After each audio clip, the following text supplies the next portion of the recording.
पहले बैटिंग करते हुए न्यूजीलैंड की टीम पहली पारी में 235 रन पर ऑल आउट हो गई। इसमें भारतीय स्पिनर रविंद्र जडेजा ने 5 और वाशिंगटन सुंदर ने 4 विकेट लिए। वहीं दिन का खेल खत्म होने तक भारत ने 86 रन बनाने में ही 4 विकेट गंवा दिए।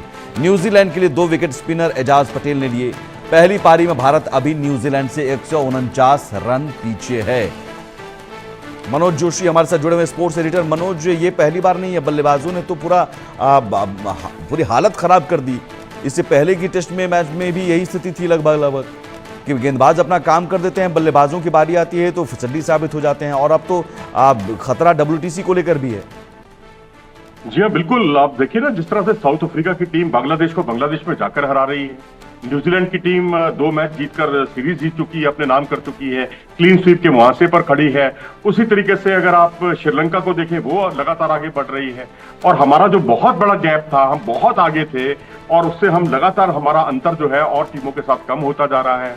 और पहली बार करियर, मतलब आप देखिए कि टीम इंडिया फर्स्ट टाइम 3 मैचों की सीरीज में क्लीन स्वीप का शिकार हो सकती है। बिल्कुल, ये पहली बार ऐसा होगा, क्योंकि 2 मैचों की सीरीज तो हम पहले भी हारे। लेकिन अब यहाँ सबसे बड़ा मुद्दा ये है कि 259 रन पिछले मैच में बनाने के बाद भी हमने 259 के स्कोर को पहाड़नुमा स्कोर बना दिया, क्योंकि बल्लेबाजों ने अपने हथियार डाल दिए। और यहाँ पर 235 रन पर हमने अपोनेंट टीम को आउट किया, जिसमें वाशिंगटन सुंदर 4 विकेट लेते हैं, जडेजा 5 विकेट लेते हैं 14वीं बार अपने करियर में। यानी आपने गेंदबाजों की मेहनत पर पानी डाल दिया। उसमें अगर आप विराट कोहली को देखें, मिड ऑन पर शॉट खेलते हैं, रन के लिए दौड़ते हैं और हेनरी के सीधे थ्रो पर वो रन आउट हो जाते हैं। कोई जरूरत नहीं थी उस रन लेने की। इसी तरीके से अगर आप यशस्वी जायसवाल को देखें, वो वहां पर रिवर्स स्वीप खेलने चले गए, कोई जरूरत नहीं थी उस शॉट को खेलने की।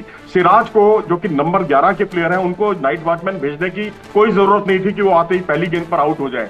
तो इस तरह से आप 4 विकेट खो चुके हैं, जिसमें रोहित शर्मा, विराट कोहली, यशस्वी जायसवाल, यानी आपका और मनोज, ये तब है जब दिवाली की छुट्टियां रद्द करके ये प्रैक्टिस सेशन करवाया गया था। जी हाँ, बिल्कुल। मैं तो कहूंगा कि आप प्रैक्टिस सेशन, आप जितनी प्रैक्टिस करते हैं, वो जो एग्जाम होता है, फाइनल एग्जाम, उसमें अच्छी तैयारी करने के लिए, उसमें कुछ अच्छा परफॉर्मेंस करने के लिए करते हैं। लेकिन वहां लापरवाही वाले शॉट अगर आप खेलकर आउट होते हैं तो आप अपने लिए मुसीबतें खड़ी कर रहे हैं। वही भारतीय टीम ने एक बार फिर से किया है। और यहाँ भारत जो है, मुझे कहने में कोई संकोच नहीं कि भारत हार की तरफ बढ़ रहा है। अब कोई दूसरे दिन का जो खेल होना है, मुंबई की पिच इस बात की गवाह है कि वहां जो नमी होती है सुबह की, वहां तेज गेंदबाज उसका भरपूर फायदा उठाते हैं। जैसे आज भारतीय तेज गेंदबाजों ने उसका फायदा उठाया था, खासकर आकाशदीप ने, जो बहुत जल्दी कॉनवे को आउट कर दिया था। वहां पर तो अब राउरके भी हैं, विलियम राउरके, जिन्हें कोई जानता ही नहीं था 2 दौरे पहले। मतलब आप ये देखिए कि श्रीलंका में जाकर उन्होंने कहर बरपाया, भारत में आकर कहर बरपाया। हेनरी है उनके पास। मतलब आप देखिए, उनकी गेंदबाजी बहुत आला दर्जे की है। अब न्यूजीलैंड की टीम जो यहां पर आकर हमेशा जूझती हुई दिखाई देती थी, आज वो चैंपियन की तरह खेल रही है। उनकी बॉडी लैंग्वेज देखिए और हमारी बॉडी लैंग्वेज देखिए, जमीन आसमान का अंतर है।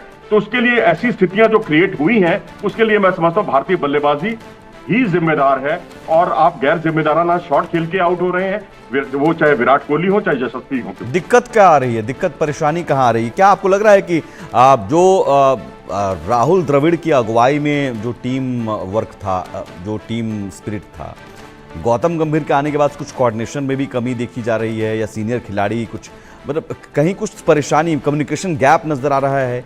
इतना खराब प्रदर्शन तो अचानक नहीं हो सकता। नहीं, देखिए, ये मामला जो है माइंडसेट का है, सिर्फ माइंडसेट का है। आप कभी अपोनेंट टीम को बहुत ज्यादा कमजोर आंक लेते हैं, आप शुरुआत बहुत धमाकेदार करते हैं। पुणे में भी आपने बहुत अच्छी शुरुआत की, आपने 98 फॉर 1 किया, 90 प्लस का स्कोर था भारत का, और तब आप 7 या 8 रन प्रति ओवर की गति से हम रन बना रहे थे। यहाँ भी रफ्तार बिल्कुल सही चल रही थी। लेकिन यहाँ आते ही जिस तरह से हमने जल्दी विकेट खोए हैं, अपने जो 3 विकेट खोए हैं, उससे ये माइंडसेट का मामला है और कुछ नहीं है। आप ओवर कॉन्फिडेंट हैं, ये बात माननी होगी। आप ठीक है, दुनिया के नंबर 1 टीम थे, अभी हैं फिलहाल, और अभी WTC में भी नंबर 1 है। लेकिन नंबर 1 से नंबर 2 पे या 3 पे या नंबर 4 पे आते आपको देर नहीं लगेगी, क्योंकि कभी आप 46 पे आउट हो रहे हैं, कभी आप एक साथ अपने विकेट गुच्छों में खोने की आपको आदत पड़ गई है, और जिस तरह से गैर जिम्मेदाराना शॉट से खेल रहे हैं, ये सिर्फ एक माइंडसेट का मामला है और इससे अतिरिक्त कुछ नहीं। लेकिन सवाल अब सर इससे ज़्यादा बड़ी चुनौती तो ऑस्ट्रेलिया में होने वाली है, और वहाँ तो आपको सारे मैच जीतने होंगे अगर WTC फाइनल में आपको क्वालिफाई होना है तो। जब अगर आप अपनी होम कंडीशंस में मैच नहीं जीत पा रहे हैं जनाब, तो वहां पर जाकर आपका डिफेंस और वो सब वो तो एक्सपोज होने वाला है। एडिलेड जैसा पिच, वहाँ तो खतरनाक पिच है। एडिलेड का तो माना जाता है कि बहुत खतरनाक पिच है वहाँ पर। पर्थ में उससे ज्यादा भी खतरनाक जो है वो पर्थ की विकेट है। पर्थ, हाँ। पर्थ पर आपको वहां जाकर खेलना है, उसमें रोहित शर्मा भी उपलब्ध नहीं है। तो मैं तो कहूंगा कि आप क्यों नहीं अब आप पड़ोसी मुल्क से सबक सीखें। आप उन्होंने बाबर से लेकर नसीम से लेकर अफरीदी से लेकर सबको बिठा दिया। उन्होंने भविष्य की चिंता करना बंद कर दिया, वर्तमान में जीने की आदत डाल ली। हम भविष्य की चिंता करते हैं। हम लोग ये मान लेते हैं कि जो चुके हुए हैं या जो आउटडेटेड हम मान लेते हैं, चेतेश्वर पुजारा को हम आउटडेटेड मान लेते हैं, अजिंक्य रहाणे को। भाई पुजारा वो खिलाड़ी थे जिन्होंने 3 सेंचुरी बनाई थी ऑस्ट्रेलिया में जाकर, उनको वापस क्यों नहीं लाया जाता। मैं तो कहूंगा कि इस वक्त की जरूरत है। आप डिफेंस करना भूल गए हैं, आप फॉरवर्ड डिफेंसिव शॉट पर बिल्कुल उन चेहरों को फिर से मौका देने की जरूरत है, नयापन लाने की जरूरत है।